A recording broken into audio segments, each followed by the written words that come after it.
మాట్లాడుతుందా రాది? నువ్వు మాట్లాడినా అయితే ఏంది?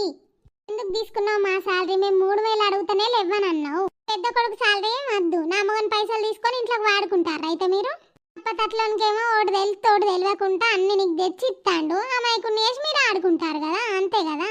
చిట్టి నువ్వు ఎక్కువ మాట్లాడకు, నువ్వు మూసుకొని సైలెంట్ గా రూమ్ లోకి బావేపా. ఆగండి, ఫస్ట్ మీకేం తెలియదు చెప్పే. ఓ నలిగుట్లేదానా ఏందే? ఏం ఆడుకున్నావే నీ మొగన్ని? అమాయకుని వేసి ఏం ఆడుకున్నావే? ఇన్ని రోజులు వాడు జాబ్ చేస్తేనే ఇల్లు గడిచిందా? వాడు జాబ్ చేయనప్పుడు ఎవరు ఇచ్చిర్రే? మరి నువ్వు చెప్పు, నువ్వు ఇచ్చినవానే? మేము చేయండి ఎవరు చేసిర్రే? అత్తమ్మ అప్పటి సంగతి నాకు తెలియదు, ఇప్పుడు నేను వచ్చిన కదా అందుకే అడుగుతాను. నేను 3000 అడుగుతానే లేవని అన్నావు నువ్వు. అక్కకి హాస్పిటల్ అని అటని ఇటని తీసుకుపోతారు కదా, మరి అప్పుడు ఎక్కడి నుంచి వస్తానే పైసలు?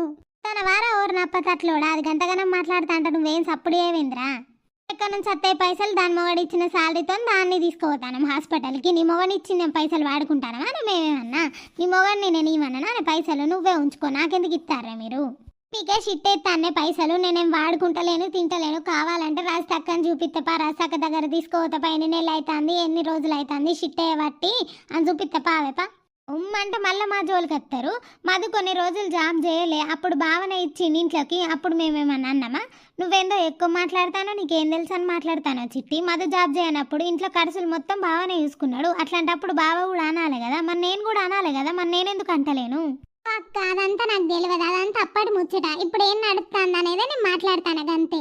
ఇప్పుడేం నడుస్తుంది? బహురూపులు ఆడదానా? బహురూపులు ఆడదాని ఉన్నవే నువ్వు. వచ్చి 4 రోజులు అయితే లేదు కానీ లొల్లులు పెట్టి ఇస్తాను. మీ జీతం మీరే ఉంచుకోరే, నాకెందుకు ఇస్తారే? నాకు ఇయ్యగాన్ని మొగన్ని. నువ్వు లోపలి నాడు. ఓ చిట్టి నీకు ఎక్కువ అవుతానే మాటలు, నాడు నువ్వు లోపలికి. ఏంటిది నడిచేది? 3000 అడుగుతానేమి ఇస్తలేదు, 30,000 జీతం తీసుకున్నది. అక్కకేమో అన్ని తెచ్చి పెడుతుంది. పెద్ద కొడుకు అంటేనే ఇష్టం ఈమెకు, పెద్ద కొడలు అంటేనే ఇష్టం. ఇంకా బహురూపులు ఆడది అని మాట్లాడుతుంది. చాయ్ పెడితే నచ్చదు ఈమెకు, కూర చేస్తే నచ్చది. చిన్న కొడుకు వద్దు, చిన్న కోడలు వద్దు అనే ఆడదాన లోపల ఇంత కుళ్ళు పెట్టుకొని మాట్లాడతానవా నేను ఇన్ని రోజుల నుంచి? అలా జోలు ఎందుకే నీకు?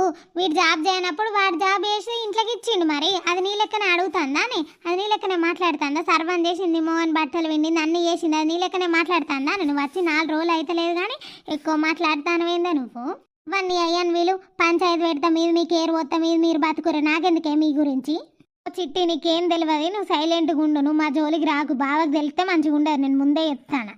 కానీ లేనిదేం మాట్లాడతలేను, ఉన్నదే మాట్లాడతాను. అత్తమ్మ మిమ్మల్ని ఒక తీరి వస్తుంది, మమ్మల్ని ఒక తీరి వస్తుంది. ఇక నేను అనుమంటానా? ఏంటిదే చూసేది? నిన్నేం చూసినా దాన్నేం చూసిండే నేను.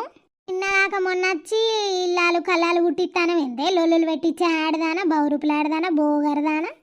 అత్తమ్మ నువ్వు ఎక్కువ మాట్లాడకు, బోగరదానా బౌరూపులు ఆడదానా అని, సరేనా? మంచిగా రాని ఈ మాటలు కొంచెం. నాకు కూడా వస్తే నేను కూడా మాట్లాడతా మరి. అట్లా